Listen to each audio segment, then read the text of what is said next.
నమస్తే, welcome to ATV. అయితే కొడంగల్లో లగచర్ల గ్రామంలో జరిగిన కలెక్టర్పై దాడి అంశం గురించి మాట్లాడడానికి మనతో పాటు పరిగి ఎమ్మెల్యే రామ్మోహన్ రెడ్డి గారు అయితే ఉన్నారు. మాట్లాడదాం. సార్ నమస్తే. నమస్తే. సో అయితే ఆ కలెక్టర్పై జరిగిన దాడి ఇది కాస్త కావాలని కాంగ్రెస్ పార్టీ చేపించి మా మీద తప్పుడు ఆరోపణ చేస్తుంది కేటీఆర్ చెప్తాను. ఇంకోటి ఏంటంటే మణిపూర్ను అంటే దానిలాగానే ఇక్కడ తెలంగాణలో జరుగుతుంది, దీనిపైన రాహుల్ గాంధీ ఎందుకు మాట్లాడారు, ఇదంతా కావాలనే రేవంత్ రెడ్డి ఆడుతున్న నాటకం అని చెప్పేసి కేటీఆర్ నిన్న ఢిల్లీలో కూడా చెప్తున్న పరిస్థితి ఏంది. మరి ఘటన మీద మీరేం చెప్తారు? అసలు కేటీఆర్ రోజుకొక అబద్ధం మాట్లాడుతున్నాడు. మొదటి రోజు ఏమన్నాడు, ముఖ్యమంత్రి గారి అల్లుడు సత్యనారాయణ రెడ్డి ఆడ ఇండస్ట్రీ ఎస్టాబ్లిష్ చేస్తున్నాడు, ఫార్మా ఇండస్ట్రీ, అందుగురించే ఈ ల్యాండ్ ఎక్వైర్ చేస్తున్నారని ఫస్ట్ మాట్లాడినమాట. నేను ఛాలెంజ్ విసిరిన, మహారాష్ట్ర ఎన్నికల ప్రచారంలో ఉంటే నేను గత 15 రోజుల నుంచి, నిన్న రాత్రి వచ్చిన, రాగానే కొడంగల్ పోయినా.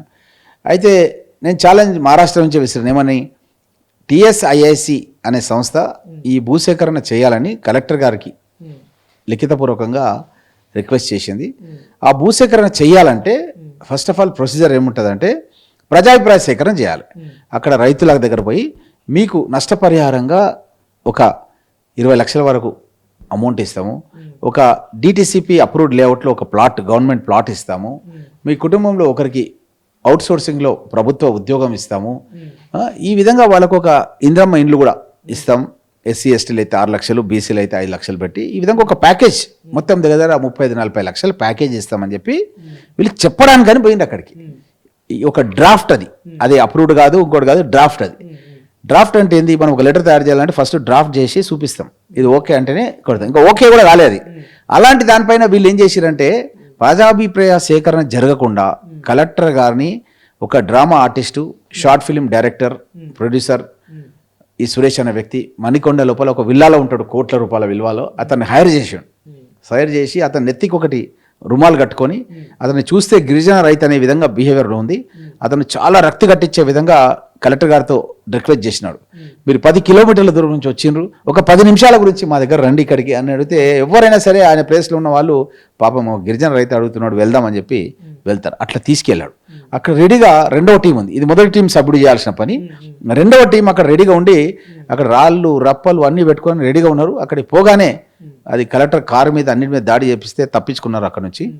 అది నిజంగా వాళ్ళ ప్లాన్ ఏంటంటే కలెక్టర్ గారిని చంపాలి. గిరిజనులకు కలెక్టర్కు మధ్య కొట్లాటలో కలెక్టర్ హతం, ఇంకో గిరిజనుడు ఎవరో కలెక్టర్ గన్మెన్ తీసి షూట్ చేస్తాడు, వాడు చచ్చిపోతాడు. ఇద్దరు చచ్చిపోగానే ఏమవుతుంది, రాష్ట్ర వ్యాప్తంగా మొత్తం అయిపోతుంది.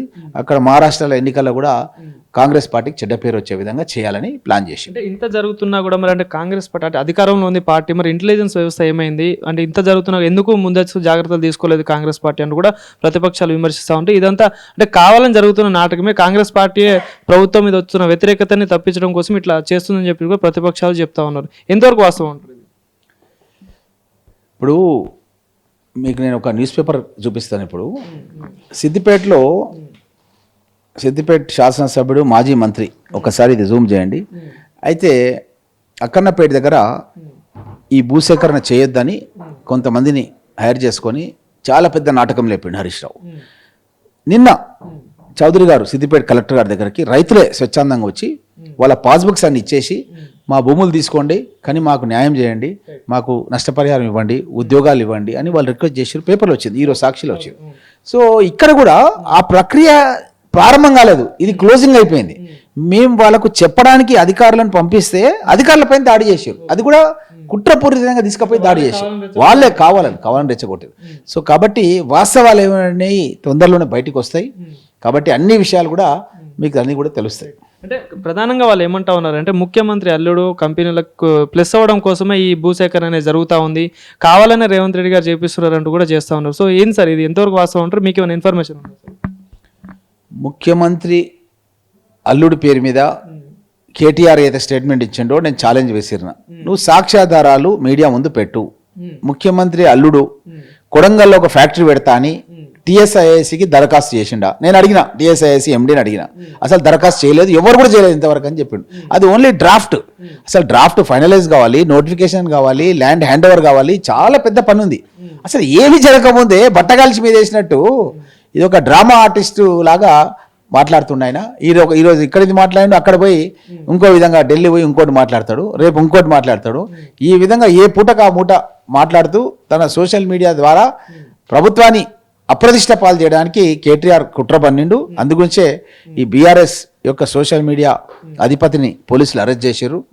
కాంగ్రెస్ ప్రభుత్వం చూస్తూ ఊరుకోదు. ఎవరైనా సరే ప్రభుత్వం పైన వ్యతిరేకంగా వాళ్ళు ప్రచారం చేయాలని తలుచుకుంటే వాస్తవాలను చేయండి, కానీ అవాస్తవాలను చేస్తే మాత్రం మేము చూస్తూ ఊరుకోమని హెచ్చరిస్తున్నాం. ఈ దాడికి జరిగిన నిందితులను ప్రధానంగా ఏదైతే మీరు అంటే రిమాండ్ రిపోర్ట్లో ఆరోపించినట్టు పట్నం నరేంద్ర రెడ్డి గారిని అరెస్ట్ చేశారు. సో మెయిన్ క్యాండిడేట్ అయిన సురేష్ ఇంకా పెండింగ్లోనే ఉన్నారు. సో ఎక్కడున్నారు, ఏంది ఆ వాస్తవ అంటే ఇంకేమైనా ఇన్ఫర్మేషన్ ఉందా, ఎప్పుడు అరెస్ట్ కాబోతున్నారు అంటే ఏం చెప్తారు? ఒక గెరిల్లా కూటమి ఎట్లుంటుందంటే వాళ్ళు ఒక టీం ఏమో ఒక వర్క్ చేస్తుంది, సెకండ్ టీం ఇంకొక వర్క్ చేస్తుంది అనమాట. వీళ్ళు కూడా అట్లా కుట్ర పన్నాను. ఈ సురేష్ యొక్క పని ఏంటంటే కలెక్టర్ గారిని ఒక అన్సేఫ్ ప్లేస్కి తీసుకుపోవాలి. అక్కడ నుంచి అక్కడ వాళ్ళ మనుషులు దాడికి సిద్ధంగా ఉండాలి. దాంట్లో ఈయన సక్సెస్ అయిపోయాడు. వాళ్ళ మనుషులు సిద్ధంగా ఉన్నారు, వాళ్ళు కూడా సక్సెస్ అయిపోయారు. దాడి చేసారు, అద్దాలు కొట్టిరు, గుద్దిర్రు, కొట్టిర్రు. కానీ అదృష్టవశాత్ ఏంటంటే ఆయన కార్ దగ్గర తొందరగా వెనకకి వెళ్ళిపోయి కార్లు ఎక్కి వెళ్ళిపోయాడు. లేకపోతే కలెక్టర్ గారిని చంపాలని కుట్ర చేసారు. చెప్తే ఏమవుతుంది, కలెక్టర్ గారిని చంపితే గన్మెన్ ఊరుకోడు కదా, కలెక్టర్ గారు గన్మెన్ ఉంటాడు. ఆయన ఏం చేస్తాడు, షూట్ చేస్తాడు. షూట్ చేయగానే ఏమవుతుంది, గిరిజనులను రేవంత్ రెడ్డి చంపించిండు అన్న విధంగా అభూత కల్పాలని చేసిండ్రు. అదృష్టవశాత్తు ఏం జరగలేదు.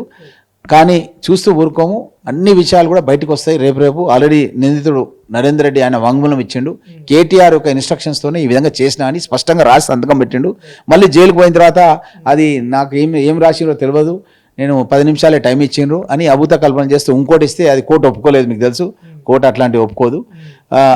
ఇంకా నిందితుడు సురేష్ దొరికిన తర్వాత అన్ని విషయాలు కూడా ప్రజలకు తెలుస్తాయి. సార్ ఫైనల్ ఒకటే మాట, అయితే ఈ దాడికి జరిగిన వాళ్ళందరినీ కూడా జైల్లో కూడా ఎంపీ ఈటల రాజేందర్ గారు కానీ డీకే అరుణ గారు కలవడం జరిగింది. అటు ఈటల రాజేందర్ గారు ఏమని చెప్తున్నారంటే ఇది కాంగ్రెస్ ఆడిన కుట్రని అని చెప్పి చాలా అంటారు. ఇంకోటి డీకే అరుణ గారు ఏమంటా ఉన్నారంటే ఓట్లేసిన ప్రజల కోసం ఫార్మా కంపెనీ తెస్తున్నాడు, అంటే ఓట్లేసిన ప్రజలు కావాలా, ఫార్మా కంపెనీ కావాలా, ప్రజలు గుర్తుకు రావట్లేదు అంటూ కూడా చెప్తా ఉన్నారు. ఏం చెప్తారు మరి దీనికి? కేటీఆర్ ఆడినటువంటి నాటకంలో 19 మంది భూములు లేని వాళ్ళు ఉన్నారు ఇప్పుడు జైల్లో. వాళ్లకు అసలు దీనికి సంబంధమే లేదు. వాళ్ళు ఏం చెప్పమంటే చెప్తారు వాళ్ళు. ఎందుకంటే ఆయన నాటకంలో భాగస్వాములు వాళ్ళంతా పెయిడ్ వర్కర్స్. వాళ్ళు ఆయన ఏం మాట చెప్తే ఆ విధంగా చెప్తాడు. ఈయన కూడా పోయించిండు కదా, కేటీఆర్ కూడా జైలుకు, సంగారెడ్డి పోయించిండు కదా, ఈయన ఆల్రెడీ చెప్పొచ్చిండు. వాళ్ళు వస్తారు బీజేపీ ఈ విధంగా చెప్పుండు అని చెప్పొచ్చిండు. అందుగురించి ఈయన ముందు పోయి చెప్పొచ్చిండు. అది వాళ్ళు అదే చెప్పిండు. కాబట్టి ఈ సేమ్ డిటో మీకు ఇదే చెప్తున్నా. ఈరోజు సిద్దిపేటలో రైతులు అక్కన్నపేట ఎట్లా ఇచ్చిండ్రో నాకు పూర్తి విశ్వాసం ఉంది, వాళ్ళు కూడా అదే విధంగా ఇస్తారు. వాళ్ళను జబర్దస్తిగా వాళ్ళ దగ్గర నుంచి తీసుకోవడం అనేది కాంగ్రెస్ ప్రభుత్వం చేయదు. ఇది ప్రజాపాలన. ధన్యవాదాలు. Thank you sir. Thank you.